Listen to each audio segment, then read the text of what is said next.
नमस्कार दोस्तों, आप सभी का एक बार फिर से स्वागत है। मेरा नाम अशोक कुमार है और अपने साथ मिलकर डिस्कस कर रहे हैं भारत की राज्य व्यवस्था। तो अपने भारत की राज्य व्यवस्था के अंदर पिछली क्लास के अंदर देख रहे थे कि भारतीय संविधान का निर्माण कैसे हुआ है। भारतीय संविधान का निर्माण करने के लिए जो संविधान सभा थी उसका गठन किस प्रारूप के तहत किया गया था, उस गठन जो संविधान सभा थी उसकी संरचना क्या थी, उसके अंदर कैसे सदस्य चुने गए थे, कुल सदस्य कितने थे, ये सब बातें अपने की थी। उसी क्रम के अंदर अपने जो अगला टॉपिक करने जा रहे हैं वो टॉपिक है संविधान सभा की कार्यप्रणाली। कार्यप्रणाली का मतलब है कि अपने ये तो देख लिया कि संविधान सभा का गठन कैसे हुआ था, अब अपने को ये देखना है कि संविधान सभा ने कब कौन सा काम किया था। ठीक है, तो शुरुआत करते हैं। जैसा कि अपने जानते हैं कि अपनी संविधान सभा जो थी उसके अंदर कुल 389 या 389 मेंबर्स प्रस्तावित थे। कितने मेंबर होंगे, जिसके अंदर से 296 मेंबर जो है एक जगह से चुनकर आने थे और 93 मेंबर जो है वो देसी रियासतों से चुनकर आने थे। तो ब्रिटिश भारत और देसी रियासत दो भागों में बटी हुई थी। ये सब आपने देखा था। संविधान सभा की जो पहली बैठक हुई वो हुई, संविधान सभा की जो पहली बैठक हुई वो हुई 9/12/1946, 9 दिसंबर 1946 को। ये जो आंकड़े हैं ये पेपर के लिए अति महत्वपूर्ण आंकड़े होते हैं कि संविधान सभा की पहली बैठक कब हुई। तो संविधान सभा की जो पहली बैठक हुई वो 9 दिसंबर 1946 को हुई। इस बैठक के अंदर कुल 211 सदस्यों ने भाग लिया। कुल 211 सदस्यों ने भाग लिया। हालांकि जो सदस्य थे वो 300 निवासी थे। तो 211 ने भाग क्यों लिया, किसने भाग नहीं लिया, अगर उसकी बात करें तो इसके अंदर दो प्रकार के लोगों ने भाग नहीं लिया। हालांकि कुछ लोग तो जैसे 10-15 लोग तो हैं वो तो किन्हीं कारणों से उपस्थित नहीं हो पाए, परंतु जो दो मुख्य ग्रुप थे जिन्होंने भाग नहीं लिया उसमें एक था मुस्लिम लीग। तो मुस्लिम लीग ने इस संविधान सभा का भाग बनने से मना कर दिया। दूसरा जो देसी रियासतों के प्रिंस थे उन्होंने भी अपने प्रतिनिधि भेजने से मना कर दिया। तो जब देसी रियासतों की तरफ से प्रतिनिधि नहीं भेजेंगे और मुस्लिम लीग के सदस्य इसमें नहीं आए तो पहली बैठक के अंदर कुल 211 सदस्यों ने भाग लिया। पहली बैठक के अंदर 3 काम किए गए।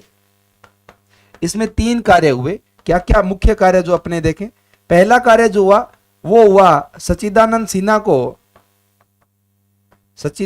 सिन्हा को कार्यकारी अध्यक्ष चुना गया। कार्यकारी अध्यक्ष चुना गया। तो ये जो अध्यक्ष थे ये अल्पकालिक अध्यक्ष थे, मतलब कि स्थायी अध्यक्ष नहीं थे। अपने अभी देखेंगे कि जो भारत की संविधान सभा थी उसके अध्यक्ष की जब बात आती है तो डॉक्टर राजेंद्र प्रसाद उसके अध्यक्ष थे।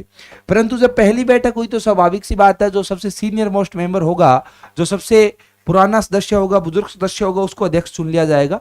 इसी आधार पर डॉक्टर सच्चिदानंद सिन्हा जो हैं उनको अध्यक्ष चुन लिया गया। परंतु ये किस प्रकार के अध्यक्ष थे, एक अल्पकालिक व्यवस्था थी, ये केवल कार्यकारी अध्यक्ष थे।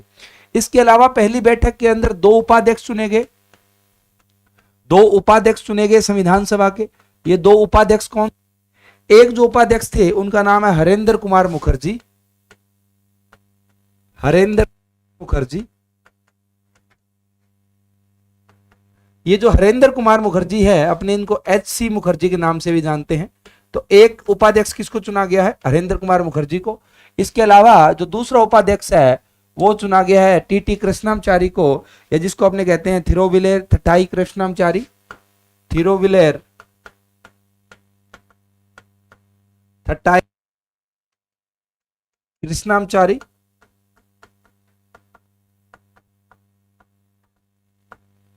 या जिसको अपने कहते हैं टी कृष्णामचारी। तो अगर पेपर के अंदर इस प्रकार से प्रश्न आए कि भारतीय संविधान सभा के 2 उपाध्यक्ष कौन थे, तो आपको ध्यान रखना है कि भारतीय संविधान सभा के एक उपाध्यक्ष तो H.C. मुखर्जी थे, हरेंद्र कुमार मुखर्जी, और दूसरे उपाध्यक्ष जो थे वो टी कृष्णामचारी थे, या जिसको अपने थिरुमलार थटाई कृष्णामचारी कहते हैं। हालांकि ये टी कृष्णामचारी के नाम से ही जाने जाते हैं। और यहाँ भी ये ध्यान रखना है कि सच्चिदानंद सिन्हा जो है वो एक अल्पकालिक अध्यक्ष थे। सबसे अनुभवी नेता होने के कारण उनको अध्यक्ष चुना गया था पहली बैठक के अंदर। इसके बाद जो अगला कार्य हुआ वो 11/12/1946 को डॉक्टर राजेंद्र प्रसाद को स्थायी अध्यक्ष चुन लिया गया। डॉक्टर राजेंद्र प्रसाद को स्थायी अध्यक्ष चुन लिया गया। तो पहली बात तो अगर प्रश्न पेपर के अंदर इस प्रकार से आए कि भारत की संविधान सभा के अध्यक्ष कौन थे, तो आपको ध्यान रखना है कि भारत की संविधान सभा के अध्यक्ष डॉक्टर प्रसाद हैं। हालांकि इनको पहली बैठक के अंदर नहीं चुना गया था, इनको पहली बैठक के अंदर तो डॉक्टर सच्चिदानंद सिन्हा को जो है वो अल्पकालिक अध्यक्ष या कार्यकारी अध्यक्ष बनाया गया था। परंतु स्वाभाविक सी बात है, अल्पकालिक वो तो एक उस समय की व्यवस्था थी। जैसे ही दूसरी बैठक हुई उसमें चुनाव करवाया गया, क्योंकि देखो लोकतंत्र की जब अपने बात करते हैं तो संविधान सभा की सारी प्रक्रिया लोकतांत्रिक तरीके से हुई थी। लोकतांत्रिक तरीके का मतलब होता है कि जैसे अगर आपके क्लास है, आपके क्लास का मॉनिटर चुनना है, तो एक तो तरीका है कि जो टीचर है वो बोल देगा कि भाई ये विद्यार्थी आज से क्लास का मॉनिटर है, एक तो तरीका ये है। परंतु अगर आप कहो कि हम लोकतांत्रिक तरीके से मॉनिटर का चुनाव करना चाहते हैं, तो स्वाभाविक सी बात है जिस भी स्टूडेंट के पक्ष में ज्यादा वोट जाएंगे, अगर कुल 100 लोग हैं और अगर 60 बच्चे कह रहे हैं कि साहब इस विद्यार्थी को मॉनिटर बना दो, तो उसको मॉनिटर बना दिया जाएगा। यही यहां पर किया गया है। यहां पर चुनाव जो है वो लोकतांत्रिक तरीके से हुआ है। डॉक्टर राजेंद्र प्रसाद के पक्ष में ज्यादा मत आए, हालांकि कोई दूसरा उम्मीदवार ही नहीं था, अकेले उम्मीदवार थे, इसलिए इनको अध्यक्ष चुन लिया गया। तो डॉक्टर राजेंद्र प्रसाद को अध्यक्ष चुन लिया गया। कब चुना गया? 11 दिसंबर 1946 को। इसके बाद जो अगला मुख्य कार्य हुआ वो हुआ 13 दिसंबर 1946 को। 13 दिसंबर 1946 को 13 दिसंबर 1946 को यहां पर क्या हुआ जो अपने को याद रखना है? आपको ध्यान रखना है कि 13 दिसंबर 1946 को जवाहरलाल नेहरू ने उद्देश्य प्रस्ताव प्रस्तुत किया। उद्देश्य प्रस्ताव प्रस्तुत किया। कब है? 13 दिसंबर 1946 को किया है, जिसे 22 जनवरी 1947 को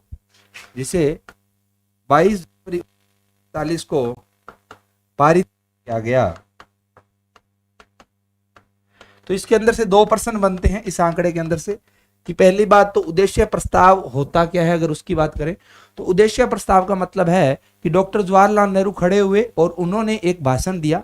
उस भाषण का उद्देश्य जो था वो ये बताना था कि अपने यहां पर इकट्ठे क्यों हुए हैं, उद्देश्य बताना कि अपनी संविधान सभा का उद्देश्य क्या है। तो उन्होंने कहा कि संविधान सभा जो है वो संविधान का निर्माण करने के लिए गठित की गई है और अपने जो संविधान का निर्माण करने जा रहे हैं उस समय अपने को इन बातों का ध्यान रखना है, इन मूल्यों का ध्यान रखना है। अपना जो संविधान है वो इन बातों के ऊपर आधारित होना चाहिए। तो कुल मिलाकर उन्होंने जो अपने कहते हैं ना कि एक मीटिंग का एजेंडा होता है कि अपने यहाँ पर इकट्ठे क्यों हुए हैं, तो इस प्रस्ताव को क्या नाम दिया गया? उद्देश्य प्रस्ताव दिया गया। तो एक प्रश्न तो इस प्रकार से पूछा जाता है कि उद्देश्य प्रस्ताव किसने प्रस्तुत किया था? तो आपको ध्यान रखना है कि जवाहरलाल नेहरू ने उद्देश्य प्रस्ताव प्रस्तुत किया था। दूसरा पूछा जाता है कि यह कब प्रस्तुत किया गया और कब पारित हुआ? तो यह 13 दिसंबर 1946 को प्रस्तुत किया गया और 22 जनवरी 1947 को पारित हो गया। पारित होने का मतलब है कि संविधान सभा के अंदर जो सदस्य थे उन्होंने इसको स्वीकार कर लिया कि ठीक है, हम आपकी बात से सहमत हैं और हम आपके द्वारा दिए गए मार्गदर्शन के अधीन रहते हुए आगे का कार्य करेंगे। आपने जो बात कही है उस बात का हम ध्यान रखेंगे और इन्हीं मूल्यों को ध्यान में रखकर संविधान का निर्माण करेंगे। इस बात के ऊपर मतदान हुआ। यहाँ पर जो भी निर्णय लिया जाएगा संविधान सभा में वो जो है वो एक तरीके से मतदान से लिया जाएगा। ऐसा नहीं है कि किसी एक आदमी कि ऐसा करना और वैसा हो जाए, ऐसा कुछ नहीं होता संविधान सभा के अंदर। संविधान सभा वर्तमान संसद की तरह ही कार्य कर रही थी। वर्तमान संसद के अंदर भी अगर कोई नियम पारित करना है तो एक सिंपल सा तरीका है कि वोटिंग करवा लो। अगर सरकार की तरफ ज्यादा वोट हैं और सरकार का प्रस्ताव है, जैसे सरकार कहती है कि जीएसटी लाना है, किसान बिल लाने हैं, अब किसान बिल के ऊपर वोटिंग करवा दी जाएगी। अगर वहां पर 500 लोग हैं और 300 लोग कहते हैं कि हाँ साहब लाना है तो वो स्वीकार माना जाएगा। और अगर 300 लोग कहते हैं नहीं साहब हमें मंजूर नहीं है, ये जो अधिनियम है, ये जो कानून है, ये नहीं बनना चाहिए, तो वो नहीं बनेगा। इतनी सी प्रक्रिया होती है। ऐसी कुछ प्रक्रिया यहां पर लगाई गई थी। कोई भी बात स्वीकार करने का मतलब है कि संविधान सभा के अंदर एक प्रकार से मतदान करवाया जाएगा और अगर बहुमत जो है वो उसके पक्ष में है तो उसको पारित माना जाएगा, अगर वो उसके पक्ष में नहीं है तो उसको पारित नहीं माना जाएगा। तो इस प्रकार से जो उद्देश्य प्रस्ताव है वो 13 दिसंबर 1946 को डॉक्टर राजेंद्र प्रसाद ने प्रस्तुत किया था। आपको ध्यान रखना है। इस प्रकार से संविधान जो है, इस प्रकार से जो संविधान सभा है उसने अपना कार्य करना शुरू किया। अलग अलग बैठकें हुई इसकी कुल 11 बैठक हुई। कुल 11 बैठक हुई तथा 2 साल 11 महीने और 18 दिन का समय इन्होंने लिया तथा 2 साल 11 महीने 18 दिन का समय लगा संविधान बनने के अंदर। ठीक है, तो एक तो कुल कितनी बैठक हुई? कुल 11 बैठक हुई है। ठीक है, अब जरूरी नहीं है कि एक बैठक एक ही दिन चलेगी, हो सकता है कि एक बैठक 6 दिन चलती है। बैठक का मतलब है कि एक बार बुला लिया, उसके बाद जब तक उस बैठक का उद्देश्य है, जैसे कि इस बैठक का उद्देश्य है कि अपने को अब की बार मौलिक अधिकारों के ऊपर बात करनी है, तो वो हो सकता है कि मौलिक अधिकारों के ऊपर जो विचार विमर्श है वो 5, 7, 8, 10 दिन, कितने दिन भी चल सकता है।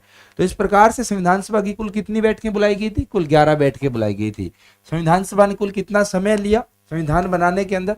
तो संविधान सभा ने 2 साल 11 महीने और 18 दिन का समय लगाया। इस प्रकार से अपना संविधान बना था। 24 जनवरी 1950 को संविधान सभा की अंतिम बैठक हुई। संविधान सभा की अंतिम बैठक हुई। तो संविधान सभा की अंतिम बैठक कब हुई है? 24 जनवरी 1950 को हुई है। ठीक है, तो 9 दिसंबर 1946 से लेकर 24 जनवरी 1950 के बीच में कुल 11 बैठकें हुई है। इन 11 बैठकों के माध्यम से भारत का संविधान बना है। और इस पूरी प्रक्रिया के अंदर कितना समय लगा है? तो इस पूरी प्रक्रिया के अंदर 2 साल 11 महीने और 18 दिन का समय लगा है भारत का संविधान बनाने के अंदर। अब जो संविधान था उसके अपने अभी बात करेंगे कि संविधान सभा के अंदर बहुत सारी समितियां बनाई गई थी। उसमें से जो एक मुख्य समिति थी वो थी प्रारूप समिति, जिसके अध्यक्ष हुआ करते थे डॉक्टर भीमराव अंबेडकर। इसीलिए अपने डॉक्टर भीमराव अंबेडकर को जो है भारतीय संविधान का निर्माता कहते हैं। हालांकि वो संविधान सभा के अध्यक्ष तो नहीं है, संविधान सभा के अध्यक्ष तो डॉक्टर राजेंद्र प्रसाद है। फिर भी डॉक्टर भीमराव अंबेडकर को भारतीय संविधान का निर्माता कहा जाता है। उसका कारण है कि डॉक्टर भीमराव अंबेडकर जो थे वो प्रारूप समिति के अध्यक्ष हुआ करते थे। प्रारूप समिति का मतलब क्या है, पहले थोड़ा सा वो जानते हैं कि संविधान सभा के अंदर ये जो लोग हैं, इन लोगों के अंदर विचार विमर्श चल रहा था कि संविधान कैसा होना चाहिए, कैसा नहीं होना चाहिए, उसके अंदर किस प्रकार के प्रावधान होने चाहिए, ये सारी चर्चा चलती थी। अब जब वो चर्चा खत्म हो जाती थी तो ये निर्णय हो जाता था कि ठीक है, अपने को मौलिक अधिकार रखने और ये मौलिक अधिकार रखने हैं। परंतु वो जो चर्चा है, उस चर्चा का निष्कर्ष जो उसको शब्दों में तो पिरोना पड़ेगा, किताब तो लिखनी पड़ेगी। तो जैसे कि होता है ना कि आप क्लास के अंदर नोट्स लेते हो, अब एक टीचर पढ़ा रहा है, वो 1 घंटा पढ़ाता है, परंतु आप उसके द्वारा बोले गए हर शब्द को तो अपनी कॉपी में नहीं लिखते। उसमें जो महत्वपूर्ण बातें होती है या जो उसकी बात का निष्कर्ष है वो आप अपनी कॉपी में लिख लेते हो। तो वैसा ही वहां पर जो चर्चा होती थी, उस चर्चा को शब्दों में पिरोने का जो काम किया जाता था वो किया जाता था प्रारूप समिति के द्वारा। और इस प्रारूप समिति की अपने बात करेंगे अभी। इस प्रारूप समिति के अध्यक्ष कौन हुआ करते थे? इस प्रारूप समिति के अध्यक्ष हुआ करते थे डॉक्टर भीमराव अंबेडकर। तो संविधान के अंदर क्या बातें होगी, क्या बातें नहीं होगी, ये तो संविधान सभा ने तय किया है, परंतु उन बातों को शब्दों में पिरोने का काम किसने किया है? उन बातों को शब्दों में पिरोने का काम किया डॉक्टर भीमराव अंबेडकर ने। इसीलिए अपने उनको संविधान का निर्माता कहते हैं। तो जो प्रारूप समिति थी संविधान की, उसकी बात करेंगे अपनी। प्रारूप समिति ने जो है वो 4 नवंबर 1948 को पहला प्रारूप दिया या पहला प्रारूप रखा। अब स्वाभाविक सी बात है, इतनी बड़ी चीज है तो एक बार में तो ये पूरी होने वाली नहीं है। तो जैसे कि अगर आपको कोई अर्जी लिखनी है ना, अब आपको पता नहीं है वो पहली बार और बहुत महत्वपूर्ण विषय के ऊपर आप अर्जी लिख रहे हैं, तो आप पहले लिखेंगे, उसको लिखकर संविधान सभा के सामने प्रस्तुत किया कि साहब अभी तक अपने जो निष्कर्ष बातें हुई है उन सब का निष्कर्ष ये निकलता है।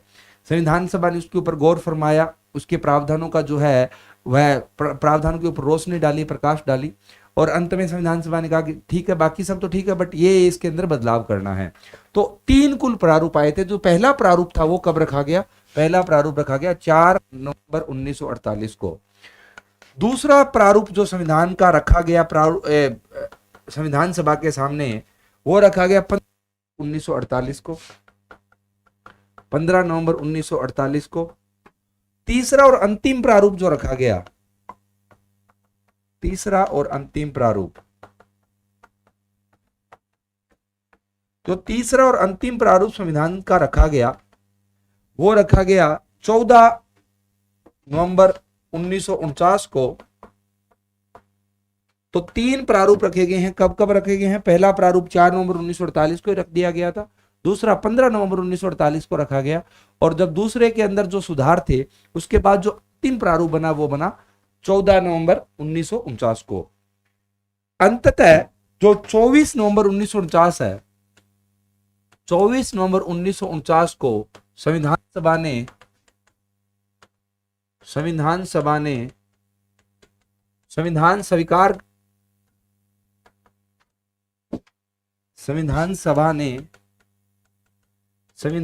स्वीकार कर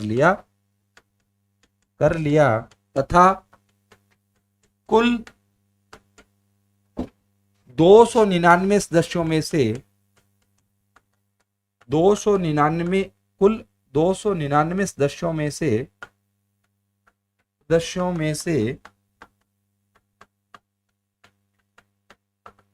284 सदस्यों ने संविधान पर हस्ताक्षर किए तथा यह तय किया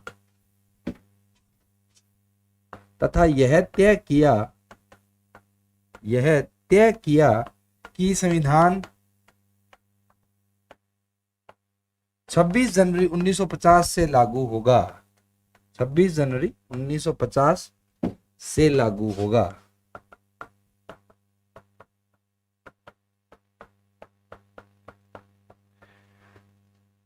इसके अंदर बहुत सारे प्रश्न बनते हैं। जो अभी आपके सामने बात लिखी है, इस एक बात के अंदर से काफी प्रश्न बन सकते हैं। उदाहरण के लिए एक प्रश्न तो ये बनता है कि संविधान जो है उसको स्वीकार कब किया गया। तो अपना जो संविधान है उसको स्वीकार कर लिया गया था 24 नवंबर 1949 को, क्योंकि 14 नवंबर 1949 को अंतिम प्रारूप आया और उस अंतिम प्रारूप के ऊपर बहस हुई। बहस होने के बाद 24 नवंबर 1949 को संविधान सभा ने संविधान को स्वीकार कर लिया। तो संविधान को स्वीकार करने की तारीख क्या है? 24 नवंबर 1949 है। अब यहां पर इस समय संविधान सभा के अंदर कुल 299 सदस्य हुआ करते थे। अब आपके मन में यह प्रश्न आ सकता है कि सर अपने संविधान सभा के अंदर तो 389 सदस्य थे, 299 कैसे रह गए कुल? वो इस कारण से हो गए कि जब भारत स्वतंत्र हुआ, भारत पृथक हुआ, पाकिस्तान एक पृथक राष्ट्र बना, तो स्वाभाविक सी बात है आधा क्षेत्र पाकिस्तान के पास चला गया। जब आधा क्षेत्र पाकिस्तान के पास चला गया तो उनकी एक नई संविधान सभा उनकी अलग बन गई। तो जब पाकिस्तान पृथक हो गया तो जो भारत की संविधान सभा बची थी उसके अंदर कुल सदस्य कितने बचे थे? 299 ही बचे थे। वास्तविकता के अंदर प्रारंभिक संविधान सभा के अंदर 389 सदस्य थे, परंतु वो तो भारत और पाकिस्तान की संयुक्त सभा थी। जब पाकिस्तान अलग बन गया तो उनकी संविधान सभा भी अलग बन गई। उनकी संविधान सभा जब अलग हो गई तो भारत की संविधान सभा के अंदर कितने सदस्य बचे थे? 389 में से केवल 299 सदस्य बचे थे। बाकी लोग जो पाकिस्तान की संविधान सभा में चले गए। अब इस 24 नवंबर 1949 को जब संविधान स्वीकार किया गया तो कुल 299 सदस्य वहां पर उपस्थित नहीं थे। वहां पर कितने सदस्य उपस्थित थे? कुल 284 सदस्य उपस्थित थे। 15 लोग उस दिन अनुपस्थित थे। तो संविधान के ऊपर हस्ताक्षर कितने लोगों ने किए? संविधान के ऊपर हस्ताक्षर जो हैं वो केवल इतने ही लोगों ने किए हैं। कितने लोगों ने? 284 लोगों ने संविधान सभा के ऊपर हस्ताक्षर किए थे। ये आपको ध्यान रखना है। अब जब आपका संविधान 24 नवंबर 1949 को लागू हो गया तो बनकर तैयार हो गया, परंतु संविधान लागू कब हुआ है? संविधान लागू हुआ 26 जनवरी 1950 को। तो बनने के बाद भी इसको 2 महीने तक एक प्रकार से लंबित रखा गया। क्यों? क्योंकि 26 जनवरी का भारत के इतिहास के अंदर एक औचित्य है, एक महत्व है। 26 जनवरी 1930 वो दिन था जब भारत ने पहली बार रावी नदी के तट पर तिरंगा फहराकर अपना स्वतंत्रता दिवस मनाया था। आप लोगों ने इतिहास के अंदर पढ़ा होगा। तो 26 जनवरी 1930 वो दिन था जब भारत ने अपना पहला स्वतंत्रता दिवस मनाया था और डॉक्टर जवाहरलाल नेहरू ने इस दिन रावी नदी के तट पर झंडा फहराया था, तिरंगा फहराया था। इसीलिए भारत चाहता था कि 26 जनवरी की उस महत्व के कारण ही जो संविधान को लागू किया जाए वो कब किया जाए? वो किया गया 26 जनवरी 1950 को लागू किया गया। परंतु संविधान बनकर तैयार कब हो गया है? संविधान बनकर तैयार हो गया 24 नवंबर 1949 को, और इस दिन संविधान को स्वीकार कर लिया गया है, लागू नहीं किया गया है, बंद करके किताब को रख दिया गया है। ठीक है, यह कहानी थी संविधान सभा की। ये एक बड़ी बड़ी कहानी है। तो पहली बात तो आपको ध्यान रखना है कि संविधान कब बनकर तैयार हो गया, तो संविधान 24 नवंबर 1949 को बनकर तैयार हो गया। कुल कितने सदस्यों ने संविधान के ऊपर हस्ताक्षर किए, तो 284 सदस्यों ने हस्ताक्षर किए, 15 लोग अनुपस्थित थे। कुल सदस्यता इस समय पर जो संविधान सभा की हुआ करती थी वो 299 लोगों की हुआ करती थी। संविधान को लागू 26 जनवरी 1950 को किया गया। 20 जनवरी को इसीलिए अपने अपना गणतंत्र दिवस मनाते हैं, क्योंकि ये वो दिन है जिस दिन भारत का संविधान लागू हुआ था। ठीक है, ये संविधान की कहानी है। अब यहां पर अपने को ध्यान रखना है कुछ बातों का, जैसे कि संविधान सभा ने इस दौरान भारत की संसद की भूमिका भी थी। भारत की अंतरिम संसद अपन कह सकते हैं, या आप संसद कहो छे, भारत की संसद की भूमिका भी निभाई, क्योंकि इस समय पर भारत की संसद का कोई लोकसभा का अलग से चुनाव नहीं होता था, भूमिका भी निभाई। तो ये जो संविधान सभा थी, क्योंकि देखो अपने आगे जाएंगे कि भारत के अंदर जो पहला चुनाव है वो 1950 से 51 के बीच में हुआ। तो भारत आजाद तो 1947 में हो गया। तो जब 1947 में आजाद हो गया और चुनाव 1950 में हो रहा है, तो 4 साल संसद कौन चलाएगा? तो संसद कोई अलग नहीं हुआ करती थी, यह संविधान सभा ही संसद हुआ करती थी। ठीक है, परंतु इसके अंदर एक बदलाव आ जाता था। जब संविधान सभा संसद के तौर पर अपनी बैठक करती थी,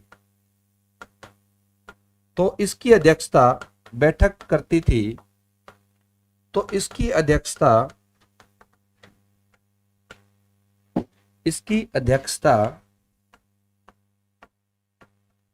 गणेश वासुदेव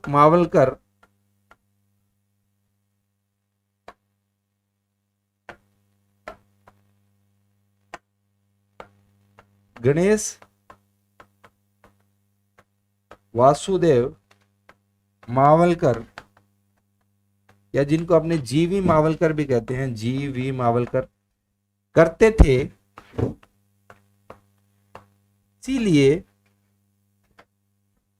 इसीलिए इन्हें लोकसभा का पहला अध्यक्ष माना जाता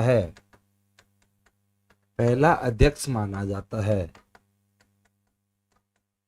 ठीक है, तो जो संविधान सभा के 299 सदस्य थे, उनके पास 2 पद थे। क्या क्या? एक भारत की संविधान सभा के सदस्य होने के नाते, दूसरा भारत की संसद के सदस्य होने के नाते या भारत के एमपी होने के नाते। जब वो लोग भारत की संविधान सभा के नाते मिला करते थे, तो पहले बताया जाता था कि आज आपको किसके लिए बनना है, किसके लिए बैठक करनी है। तो अगर जैसे बता दिया कि आज अपने को संविधान सभा की बैठक करनी है, तो संविधान निर्माण के लिए मिल रहे हैं, तो फिर उस सभा की अध्यक्षता कौन करेगा? डॉक्टर राजेंद्र प्रसाद करेगा। परंतु अगर ये बोल दिया कि देखो साहब आज बैठक तो है, परंतु वो बैठक संविधान सभा की नहीं है, वो बैठक संसद की है, तो वो जो सदस्य वही रहेंगे, वही सदस्य मिलेंगे संसद का चोला पहनकर, एक प्रकार से अपने कह सकते हैं, या संसद के सदस्य होने के नाते वो अपनी बैठक करेंगे। तो जब इसकी संसद के सदस्य होने के नाते बैठक करते थे, तब इसकी अध्यक्षता जो है वो डॉक्टर राजेंद्र प्रसाद नहीं करते थे।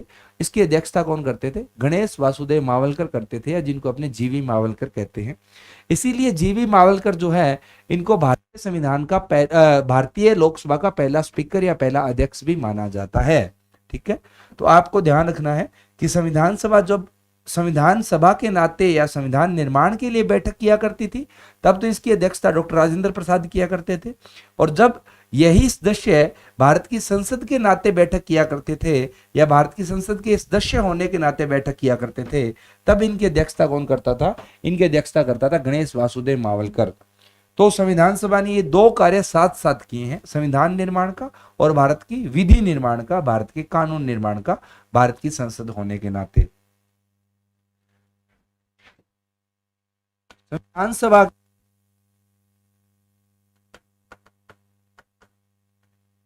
संसद के नाते पहली बैठक जो है, संसद के नाते पहली बैठक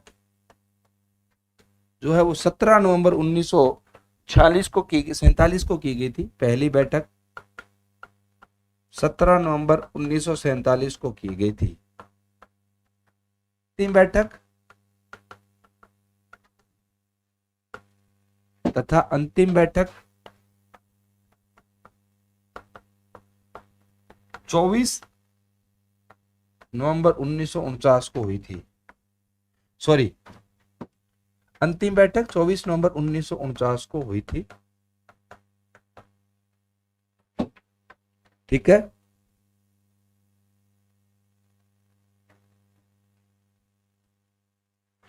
सॉरी 24 जनवरी 1950, 24 जनवरी 1950 को हुई थी।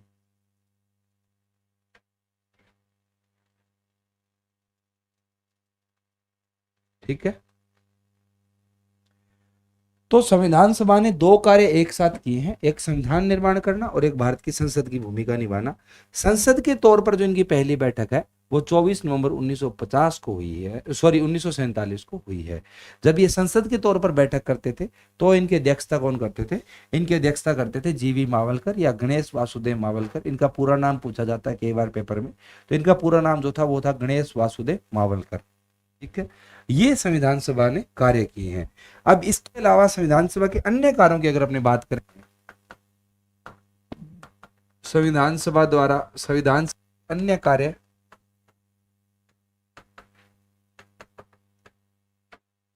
तो संविधान सभा के अन्य कार्यों के अंदर पहला बात, मई 1949 में भारत को राष्ट्रमंडल का सदस्य बनाया गया। तो भारत राष्ट्रमंडल का सदस्य कब बनाया गया? कब बन गया? ये बन गया साहब मई 1949 को। इसके अलावा संविधान सभा ने क्या किया था? संविधान सभा ने 22 जुलाई 1947 को 22 जुलाई 1947 को भारत का राष्ट्र ध्वज, भारत का राष्ट्रीय ध्वज अपनाया। तो तिरंगा भारत का राष्ट्रीय ध्वज होगा, यह कब निर्धारित किया गया था? यह कर लिया गया था साहब 22 जुलाई 1947 को।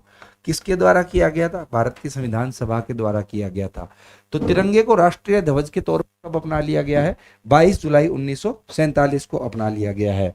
इसके अलावा 24 जनवरी 1950 को 24 जनवरी 1950 को भारत के राष्ट्रगीत, राष्ट्रीय गीत तथा राष्ट्रीय गान तथा राष्ट्रगान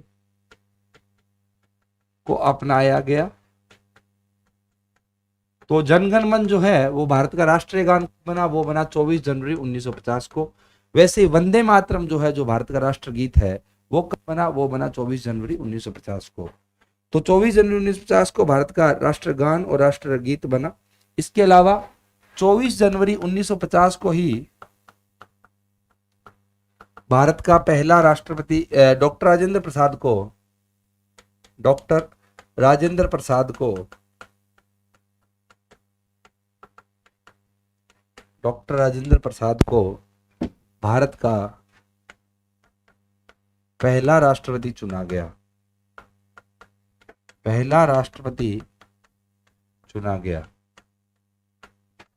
तो डॉक्टर राजेंद्र प्रसाद भारत के पहले राष्ट्रपति होंगे। ये कब स्वीकार किया गया? ये 24 जनवरी 1950 को स्वीकार किया गया। किसके द्वारा किया गया?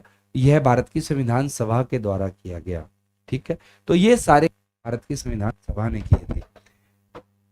अब आपने देखा था कि भारत के संविधान जो है उसका निर्माण तो 24 नवंबर 1949 को ही हो गया था, परंतु वो प्रवर्त जिसको अपने कहते हैं, लागू जिसको सामान्य भाषा में कहते हैं, वो 26 जनवरी 1950 को हुआ था। तो संविधान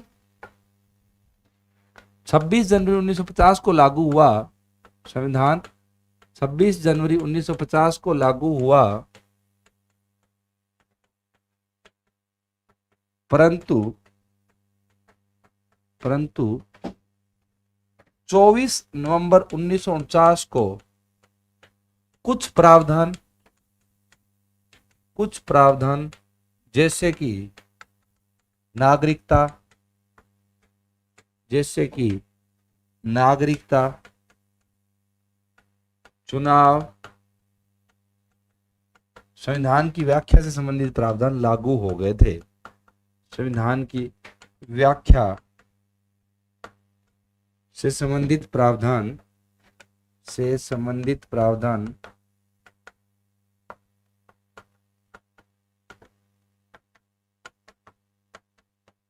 लागू हो गए थे। तो वैसे तो भारत का संविधान लागू कब हुआ है? 26 जनवरी 1950 को हुआ है, परंतु कुछ प्रावधान 24 नवंबर 1949 को ही लागू कर दिए गए थे। जब संविधान बना तभी कुछ प्रावधानों को लागू भी कर दिया गया था। ये प्रावधान कौन से थे? ये नागरिकता से जुड़े हुए जो प्रावधान थे वो 24 नवंबर 1949 को लागू हो गए। चुनाव से जुड़े हुए जो प्रावधान थे वो भी 24 नवंबर 1949 को ही लागू हो गए। और संविधान की व्याख्या से संबंधित जो बातें थी वो भी 24 नवंबर 1949 को ही लागू हो गई थी। ठीक है, ये भारत के संविधान की कहानी रही। अब अपने को इसके अंदर कुछ चीजों का जो है वो कुछ समितियों के बारे में अपने, सबसे पहले और सबसे महत्वपूर्ण जो समिति है वो है प्रारूप समिति।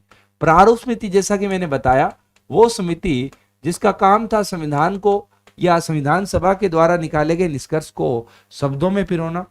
तो ये जो प्रारूप समिति थी इसी ने भारत का संविधान लिखा है। इस प्रारूप समिति के अंदर कौन कौन हुआ था अपने देखते हैं। पहली बात तो इस प्रारूप समिति का गठन किया गया था 19 अगस्त 1947 को। 19 अगस्त 29 ने कब गठन किया गया? 29 अगस्त 1947 को। 29 अगस्त 1947 को इसका गठन किया गया था। अगर इसके सदस्य बात करें कि कौन कौन हुआ करते थे प्रारूप समिति के, प्रारूप समिति के अंदर जो सबसे मुख्य सदस्य थे वो डॉक्टर बी आर अम्बेडकर थे। डॉक्टर भीमराव अम्बेडकर जिनको अपने कहते हैं डॉक्टर बी आर अम्बेडकर, और यही प्रारूप समिति के अध्यक्ष भी हुआ करते थे। तो प्रारूप समिति का अध्यक्ष कौन था? डॉक्टर बी आर अम्बेडकर थे। इसीलिए इनको भारतीय संविधान का निर्माता कहा जाता है, डॉक्टर बी आर अम्बेडकर को। ये डॉक्टर है,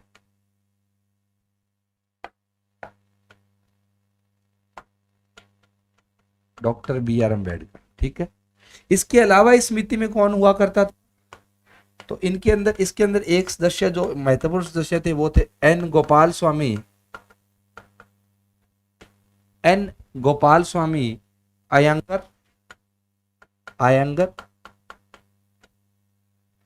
इसके अलावा इसके सदस्य थे ए कृष्णा स्वामी अय्यर।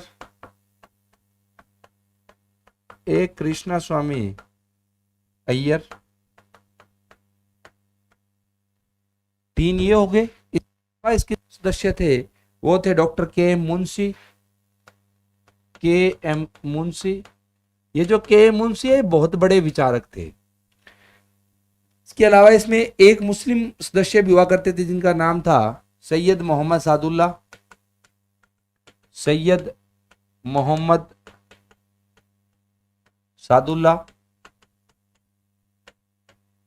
तो सैयद मोहम्मद सादुल्ला भी इसके सदस्य हुआ करते थे। इसके अलावा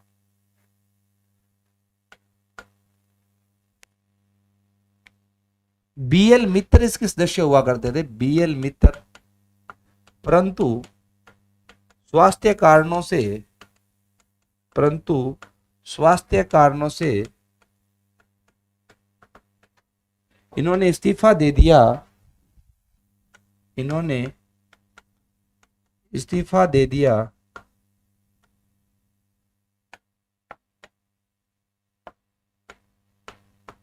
तथा इनकी जगह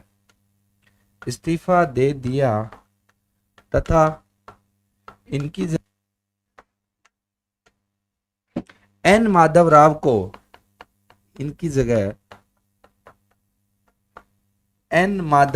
को प्रारूप समिति का सदस्य बनाया गया।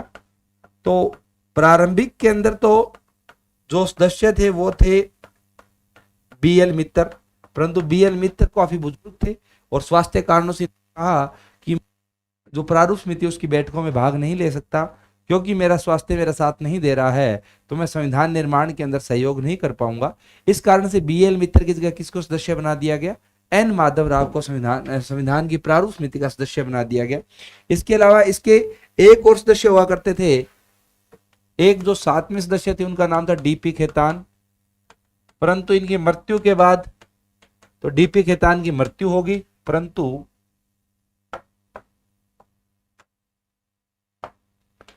इनकी मृत्यु के बाद टीटी कृष्णामचारी को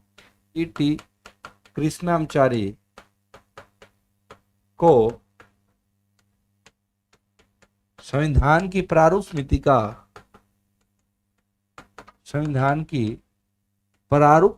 का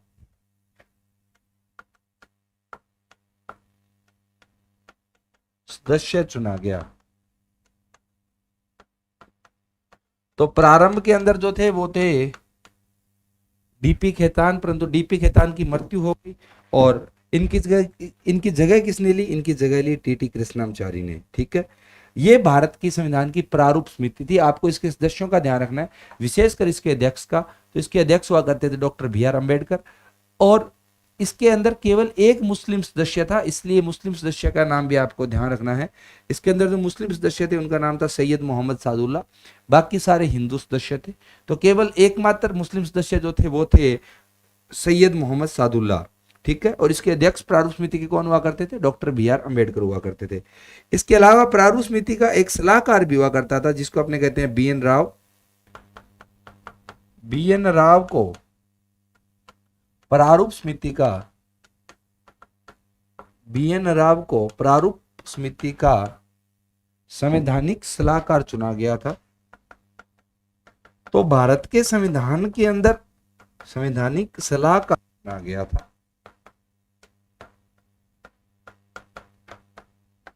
तो भारत के संविधान के अंदर जो मुख्य योगदान रहा है, मतलब कि जो शब्द प्रयोग में लिए गए हैं, वो या तो डॉक्टर बी आर अम्बेडकर के शब्द है, या डॉक्टर बी आर अम्बेडकर के अलावा जो बी एन राव थे, जो कि सलाहकार हुआ करते थे, संवैधानिक सलाहकार या कानूनी सलाहकार, कुछ भी कह सकते हो, इनके शब्द हैं। तो जो आप वर्तमान में संविधान देखते हैं उसके अंदर जो शब्दावली है वो किसके दिमाग की उपज है? वो बी एन राव और बी आर अम्बेडकर दोनों के दिमाग की उपज है। ठीक है, ये भारत की संविधान सभा थी। अगर और तथ्यों की बात करें, ये भारत की संविधान सभा थी। ठीक है, ये कहानी है संविधान सभा की। इसके अलावा अगर अपने बात करें तो जो संविधान सभा थी, अब स्वाभाविक सी बात है, संविधान सभा का मतलब है कि कुल इतने सदस्य मिलकर ये काम करेंगे, परंतु देखो 299 लोग कोई बात करेंगे तो किसी भी बात पर सहमति बना पाना मुश्किल है। दूसरा, अपने को यह भी ध्यान रखना पड़ेगा कि ये लोग राजनीतिज्ञ थे, राजनेता ही थे उस समय जो स्वतंत्रता संग्राम में भाग ले रहे थे। चूंकि ये राजनेता थे तो इनको कानूनी भाषा का ज्यादा ज्ञान नहीं था। अब जब सारे सदस्यों को कानूनी भाषा का ज्ञान नहीं है तो वहां पर विचार विमर्श कर पाना मुश्किल हो जाता है। दूसरा, इसलिए फिर क्या किया गया कि संविधान की कुछ समितियां बनाई गई थी। समितियों का मतलब है कि पहले उस समिति के अंदर किसी बात के ऊपर विचार विमर्श कर लिया जाएगा, विचार विमर्श के बाद जो निष्कर्ष निकल कर आएगा उस निष्कर्ष को संविधान सभा के सामने प्रस्तुत कर दिया जाएगा, ताकि हर बात जो है वो 299 लोग आपस के अंदर डिबेट नहीं करें। कुछ ना कुछ तो आपके हाथ में हो विचार विमर्श करने से पहले, अन्यथा आप किस बात के ऊपर विचार करेंगे। इसलिए संविधान के अंदर बहुत सारी समितियां बनाई गई थी। अपने को उन समितियों के बारे में भी ध्यान रखना, और विशेषकर कुछ समितियां जो मुख्य समितियां जिनको अपने कहते हैं, और उनके भी केवल अध्यक्ष की बात करनी है कि इस समिति का अध्यक्ष कौन था। तो अपने उसकी अगर बात करें, संविधान सभा की मुख्य समितियां, संविधान सभा की मुख्य समितियां, तो कोई भी बात है पहले वो समिति के अंदर विचार विमर्श किया जाएगा, जो किसी भी विषय की समिति है, उसके बाद वो बात जो है वो संविधान सभा के सामने रखी जाएगी। तो अगर संविधान सभा की मुख्य समितियों की बात करें तो इसके अंदर एक मुख्य समिति जो हुआ करती थी उसको अपने कहते हैं संघ शक्ति समिति। संघ शक्ति समिति, संघ का मतलब है यहां पर केंद्र, कि केंद्र सरकार के पास किस प्रकार की शक्तियां रहेगी, इस बात को निर्धारित करने के लिए जो समिति बनाई गई थी उसके अध्यक्ष, अपने केवल इन समितियों के अध्यक्ष की बात करेंगे। इसके अध्यक्ष हुआ करते थे डॉक्टर जवाहरलाल नेहरू। तो अगर आपको पेपर में प्रश्न देखने को मिले कि संविधान सभा की संघीय समिति के अध्यक्ष कौन थे या संघ की शक्तियों की समिति के अध्यक्ष कौन थे, तो संविधान सभा की संघ की शक्तियों के अध्यक्ष थे डॉक्टर जवाहरलाल नेहरू। वैसे ही एक समिति थी जिसका नाम था संघीय संविधान समिति। संघीय संविधान समिति, जो संघीय संविधान समिति है, इसके अध्यक्ष भी कौन हुआ करते थे? डॉक्टर जवाहरलाल नेहरू हुआ करते थे। एक थी प्रांतीय संविधान समिति, राज्यों के बारे में संविधान के प्रावधान जो है ये इस समिति ने तैयार किया है, प्रांतीय संविधान समिति। इसके अध्यक्ष हुआ करते थे सरदार पटेल, सरदार वल्लभ भाई पटेल। तो संघीय संविधान समिति और संघीय शक्ति समिति के अध्यक्ष थे जवाहरलाल नेहरू, और प्रांतीय संविधान समिति के अध्यक्ष कौन थे? सरदार वल्लभ भाई पटेल। प्रारूप समिति की अपने बात कर ही ली है। वैसे ही एक थी मौलिक अधिकारों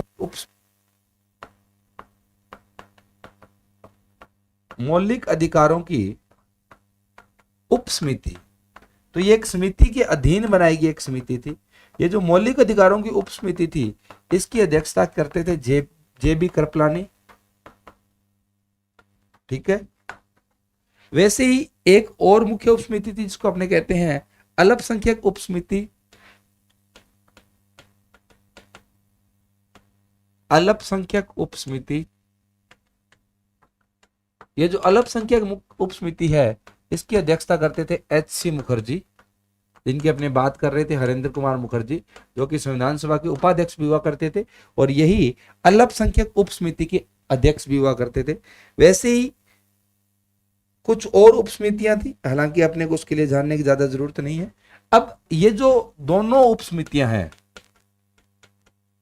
दोनों उप समितियां जो है, दोनों उप समितियों की मुख्य समिति जो थी, क्योंकि ये तो एक समिति के अधीन बनाई गई समिति है, इसीलिए इसका नाम उप समिति रखा गया। इनको किसी न किसी समिति के अधीन तो रखा जाएगा। जिस समिति के अधीन इनको रखा गया था, जो इन दोनों उप समितियों की मुख्य समिति थी, मुख्य समिति की अध्यक्षता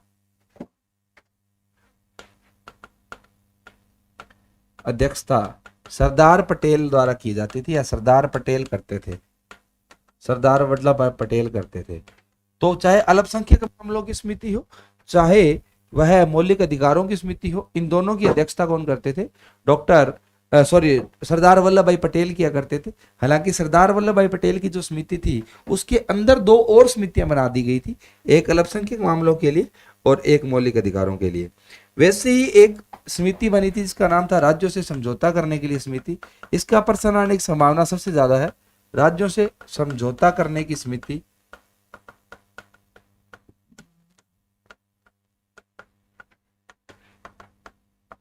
अब जिन लोगों ने थोड़ा बहुत हिस्ट्री के अंदर पढ़ा हुआ है, अपने देखेंगे कि जहां राज्यों से समझौता करने की बात आती है वो सारा का सारा सरदार वल्लभ भाई पटेल ने किया है। तो राज्यों से समझौता करने की जो समिति है उसकी अध्यक्षता भी किसके पास होनी चाहिए? सरदार वल्लभ भाई पटेल के पास ही होनी चाहिए, क्योंकि उन्हीं को माना जाता है ना भारत के एकीकरण का जनक, जिन्होंने भारत का एकीकरण किया है। भारत उस समय 565 रियासतों में बटा हुआ था।